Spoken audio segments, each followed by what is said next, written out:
Καλημέρα σας. Χαίρετε, με όλη τη σημασία της λέξης.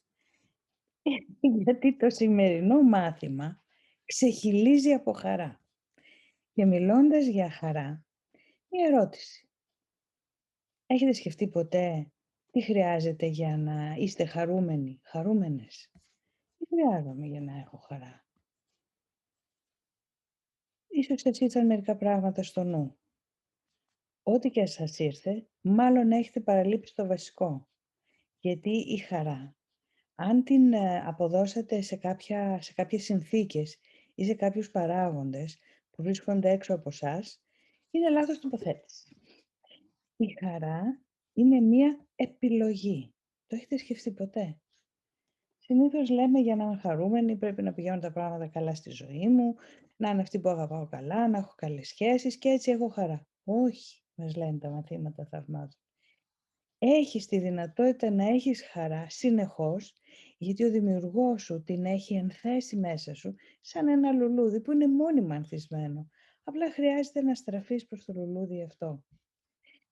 Και πριν από 2,5 αιώνες περίπου, ο, ο Σίλερ, ο ποιητής, ο Γερμανός ποιητής, έφτιαξε ένα ποίημα πολύ όμορφο, πολύ ενθουσιώδες, που μιλούσε για τη χαρά. Ενέπνευσε τον Μπετόβεν καμιά 50 χρόνια αργότερα και το ενέταξε στην ένατη συμφωνία του. Είναι η περίφημη Οδή της Χαράς. Μια Οδή της Χαράς λοιπόν είναι και το σημερινό μάθημα που σας προσκαλούμε να το δείτε με ορθά ανοιχτή καρδιά. Καλώς ορίσατε στο 100ο μάθημα θαυμάτων. Ο ρόλος μου είναι απαραίτητος στο σχέδιο του Θεού για τη σωτηρία. Ακριβώς όπως ο Υιός του Θεού ολοκληρώνει τον Πατέρα Του, έτσι και ο ρόλος σου ολοκληρώνει το σχέδιο του Πατέρα σου. Η σωτηρία πρέπει να αντιστρέψει την παράλογη πεποίθηση ότι υπάρχουν χωριστές σκέψεις και χωριστά σώματα, τα οποία ζουν χωριστές ζωές και βαδίζουν στους δικούς τους χωριστούς δρόμους. Η μόνη λειτουργία που οι χωριστοί νόες μοιράζονται τους ενώνει σε ένα σκοπό, γιατί ο καθένας από αυτούς είναι το ίδιο απαραίτητος για όλους τους. Εδώ Μαρία μου όταν λέει η μόνη λειτουργία εννοεί το ρόλο μου που είναι απαραίτητο στο σχέδιο του Θεού για τη σωτηρία. Και ο ρόλος μου αυτός έχει κάποια συγκεκριμένα χαρακτηριστικά.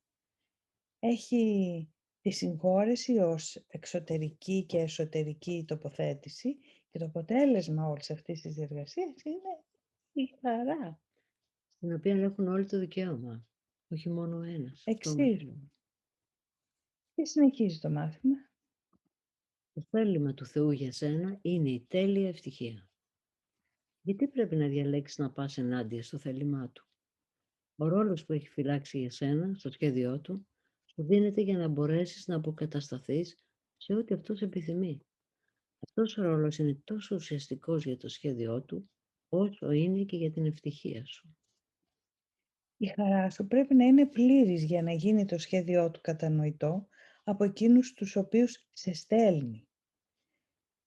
Στο φωτεινό σου πρόσωπο θα δουν τη λειτουργία σου και στο χαρούμενο γέλιο σου θα ακούσουν το Θεό να του θέλει. Είσαι πράγματι απαραίτητος στο σχέδιο του Θεού. Χωρίς τη χαρά σου, η χαρά του είναι ατελής. Χωρίς το χαμόγελό σου, ο κόσμος δεν μπορεί να σωθεί. Άκου τι λέει, Όταν είσαι λυπημένος, το φως που ο ίδιος ο Θεός όρισε ως το μέσο για τη σωτηρία του κόσμου, είναι μυδρό και μουντό και κανένας δεν γελά, επειδή όλα τα γέλια δεν μπορούν παρά να αντιχούν τα δικά σου γέλια. Ακριβώς όπως το φως σου αυξάνει κάθε φως που λάμπει στον ουρανό, έτσι και η χαρά σου στη γη καλεί όλες τις ψυχές να αφήσουν τους καημούς τους και να πάρουν τη θέση τους δίπλα σου στο σχέδιο του Θεού. Οι εγγελιαφόροι του Θεού είναι χαρούμενοι και η χαρά τους θεραπεύει τη λύπη και την απόγνωση. Αυτή είναι η απόδειξη ότι ο Θεός επιθυμεί τέλεια ευτυχία για όλους όσους θα δεχθούν τα δώρα του Πατέρα τους ως δικά τους. Δεν θα αφήσουμε τον εαυτό μας να είναι λυπημένο σήμερα. Η θλίψη είναι το σημάδι ότι θα ήθελες να παίξεις έναν άλλο ρόλο, αντί για αυτόν που σου έχει ανατεθεί από τον Θεό. Σήμερα θα προσπαθήσουμε να καταλάβουμε ότι η χαρά είναι η λειτουργία μας εδώ. Αν είσαι λυπημένος, ο ρόλος σου δεν επιτελείται, γιατί όλος ο κόσμος και εσύ μαζί του στερείστε τη χαρά.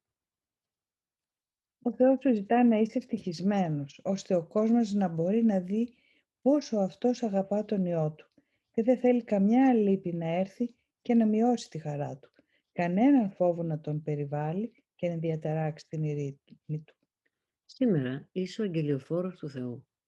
Παίρνεις την ευτυχία του σε όλους αυτούς που κοιτάζεις και την ειρήνη του στον καθένα που σε κοιτάζει και βλέπει το μήνυμά του στο χαρούμενο πρόσωπό σου. Δηλαδή, αυτή η εικόνα εδώ μας βοηθάει να καταλάβουμε κάτι.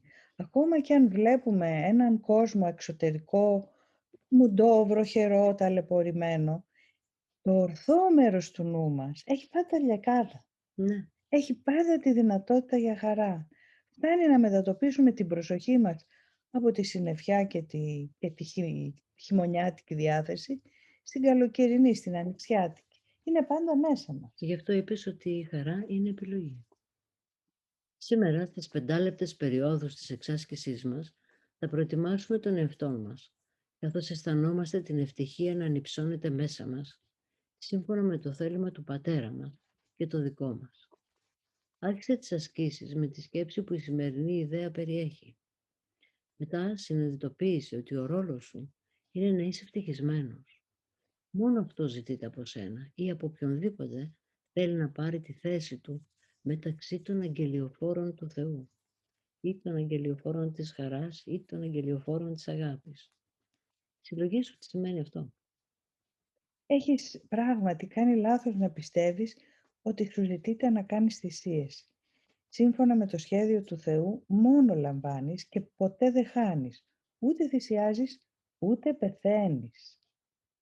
Εδώ να πούμε ότι το μάθημα εδώ κάνει μία τομή σε ένα βασικό αρχέτυπο που πάρα πολλές φυλές πάνω στη γη το έχουν.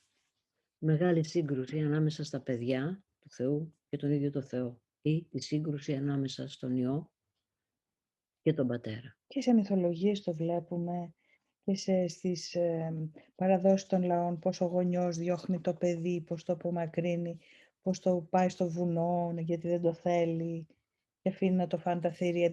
Θυμηθείτε πόσα παραμύθια, πόσους μύθους έχουμε. Ναι, ή πως το θυσιάζει για δικές του φιλοδοξίες. Ναι. Έτσι λοιπόν εδώ το μάθημα κάνει αυτή την τομή σε ένα αρχέτυπο. Δηλαδή το αρχέτυπο που έχει το εγώ μας και ο μύθος ο οποίος μας λέει εδώ και αιώνες ότι έχει υπάρξει μια σύγκρουση στην οποία ο πατέρας έδιωξε τον Υιό από το πατρικό του σπίτι. Και ο Υιός αναγκάστηκε να φύγει μακριά και να κάνει ένα δικό του κόσμο και τώρα ο Θεός τον κυνηγάει γιατί χρησιμοποιεί δυνάμεις του πατέρα. Το μη που κάνει το μάθημα εδώ είναι ότι ο Θεός δεν θα μπορούσε ποτέ, ο πατέρας δεν θα μπορούσε ποτέ να έχει διώξει τον Υιό, το παιδί του, από το ίδιο του το σπίτι. Και δεν θα μπορούσε ποτέ να του έχει ζητήσει να πάει να σταυρωθεί για να πάρει τις αμαρτίες των υπολείπων επάνω του και έτσι να σωθεί ο κόσμος. Το σχέδιο του εγώ για τη σωτηρία είναι ακριβώς αυτό. Να υπάρχει σύγκρουση με τον πατέρα και καθώς επιστρέφουμε να υπάρχουν θυσίες και πόνος. Σύμφωνα με το εγώ, το να επιστρέψουμε πίσω στην αγάπη σημαίνει θυσίες και πόνο. Να εξηλωθούμε μέσα από πόνο. Μέσα από πόνο. Και αυτό είναι ένας μύθος του εγώ και ένας μύθος και της χριστιανοσύνης θα λέγαμε, αλλά είναι ένα παράλογο κάτι, γιατί δεν θα μπορούσε ποτέ η αγάπη να το έχει κάνει. Γι' αυτό το μάθημα σήμερα είναι μεγαλειώδες από αυτή την άποψη. Και θα μπορούσαμε ενδεχομένως να κοιτάξετε λίγο αν θέλετε το κεφάλαιο 6, το υποκεφάλαιο 1 που αναφέρεται στο μήνυμα της Σταύρωσης και στο κεφάλαιο 3 που αναφέρει την εξηλαίωση χωρίς θυσία και χωρίς πόνο. Δηλαδή η επιστροφή στο πατρικό μας σπίτι, η επιστροφή στην αγάπη μέσα μας χωρίς θυσία και χωρίς πόνο. Εμείς έχουμε διδαχθεί το αντίθετο και εδώ το μάθημα μας το γυρίζει επίσης το αντίθετό του, γιατί είναι και λογική, να το σκεφτεί κανείς. Μας λέει δηλαδή το ακριβώς αντίθετο, Μαρία, όπως το Τελείως. λες. Δηλαδή, Γύρνα σε μένα, μας λέει ξανά ο Θεός, ο Πατέρας, η πηγή των πάντων. Γύρνα σε μένα, όχι μέσα από θυσίες, γύρνα σε μένα με τη χαρά σου. Ναι, ακριβώς. Ο τρόπος για να επιστρέψουμε στο πατρικό μας σπίτι, ο τρόπος για να επιστρέψουμε στην αγάπη μέσα μας, είναι μέσα από ευτυχία και χαρά. Και είναι ευτυχία και χαρά να σκεφτούμε ότι αυτό έχει διατηρηθεί ανά τους αιώνες και δεν το έχουμε χάσει. Είναι μέσα στον καθένα μας. Γι' αυτό ο κάθε ένας έχει δικαίωμα και πρόσβαση σε αυτό το χώρο μέσα του, που είναι χώρος κοινός για όλους μας. Δεν είναι ένας ατομικός χώρος. Είναι ένας χώρος που μοιραζόμαστε.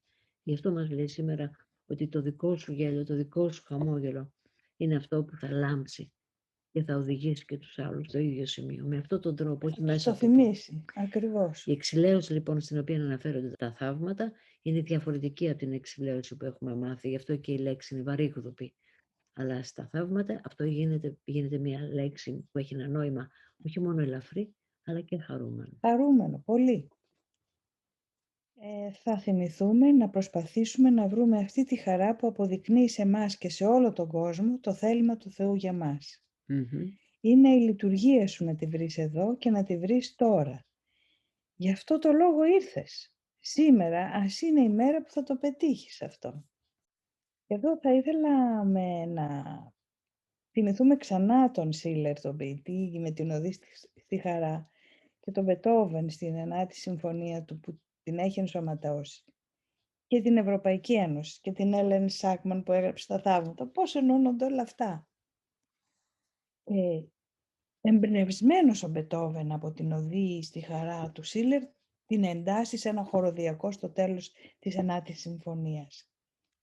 Εμπνευσμένη η Ευρωπαϊκή Ένωση από τα λόγια του ύμνου στη χαρά του Σίλερ και από το έργο του Μπετόβεν, το χρησιμοποιεί και είναι ο εθνικός ύμνος της Ευρωπαϊκής Ένωσης, αυτό το συγκεκριμένο κομμάτι του Μπετόβεν.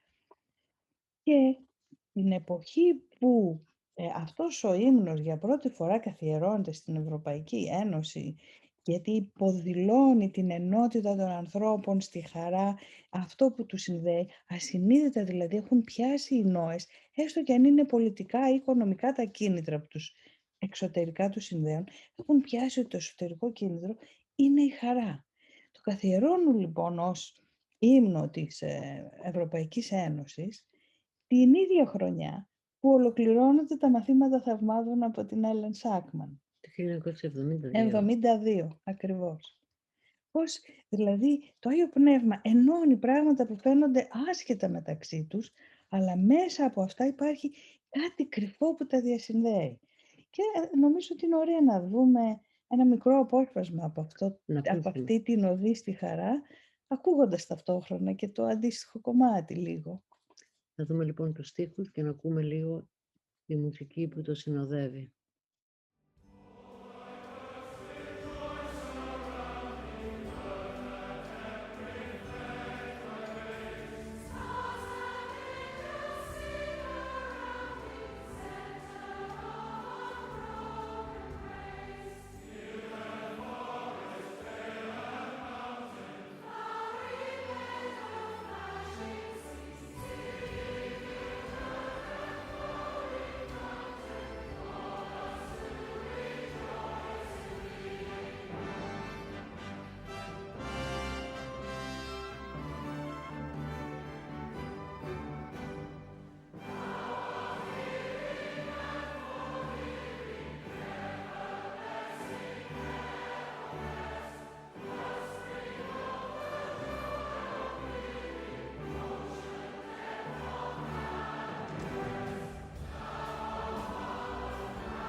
Δεν είναι ύμνος.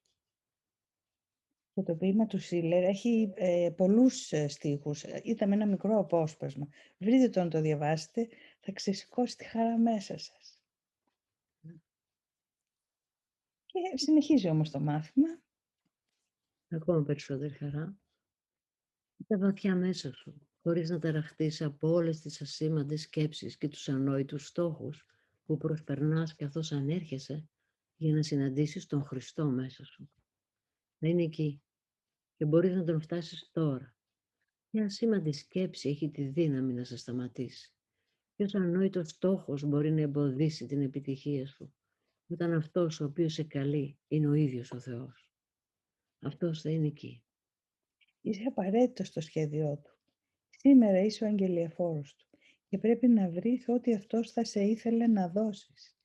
Είναι ο εαυτός σου που σε καλεί σήμερα και είναι αυτός στον οποίο απαντάς κάθε φορά που λες στον εαυτό σου ότι είσαι απαραίτητος στο σχέδιο του Θεού για τη σωτηρία του κόσμου.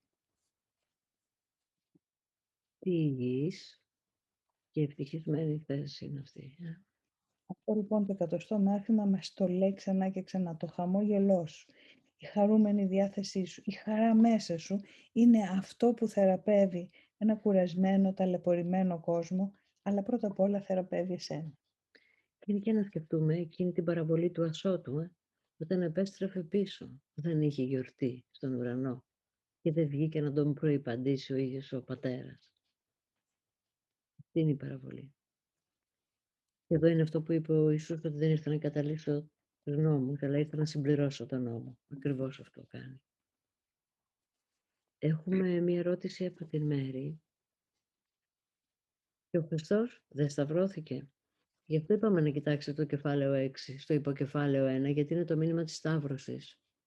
Και σε αυτό το κεφάλαιο γράφει διεξοδικά μιλώντας ο ίδιος για τον εαυτό του και για αυτή τη συνεισφορά που έκανε, γιατί γι' αυτόν η σταύρωση δεν είχε κανένα νόημα πόνου ή θυσίας, και όπως γράφει μέσα, το μήνυμα της σταύρωσης ήταν η δύναμη του νου επί της ύλης και η δύναμη του νου επί του θανάτου, γιατί το μήνυμα της σταύρωσης ήταν η Ανάσταση, στην οποία δίνεται πολύ λιγότερη σημασία. Δηλαδή έχουμε 5 μέρες ή 6 μέρες που μιλάμε για τα πάθη και 1 μέρα που μιλάμε για τη χαρά της Ανάστασης. Θα πρέπει να είναι ακριβώς το αντίθετο. Αυτό μας λέει το σημερινό μάθημα. Το μήνυμα λοιπόν της σταύρωσης είναι η Ανάσταση, γιατί με αυτόν τον τρόπο έδειξε ότι θάνατος δεν υπάρχει. Διαβάστε αυτό το κεφάλαιο που γράφει, αναλύει διεξοδικά. Αυτή την ευκαιρία να συνδεθούμε με όλους με έναν ιδιαίτερο τρόπο, με έναν αληθινό τρόπο τελικά.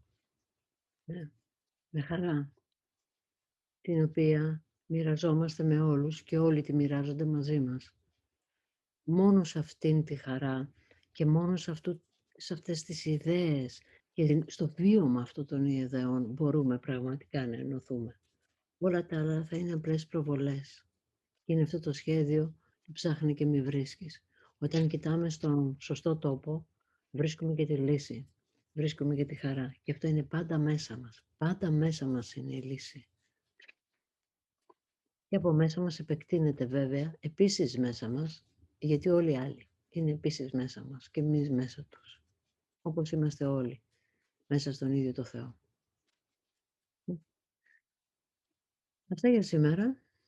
Εμπνευστείτε και χαρείτε τη μέρα σας περισσότερο από ποτέ. Κάντε αυτή τη μέρα να είναι λαμπερή για σας και για όλους. Μοιραστείτε λοιπόν τα θαύματα μέσα από τη χαρά σας. Χαίρετε. Καλημέρα, καλημέρα.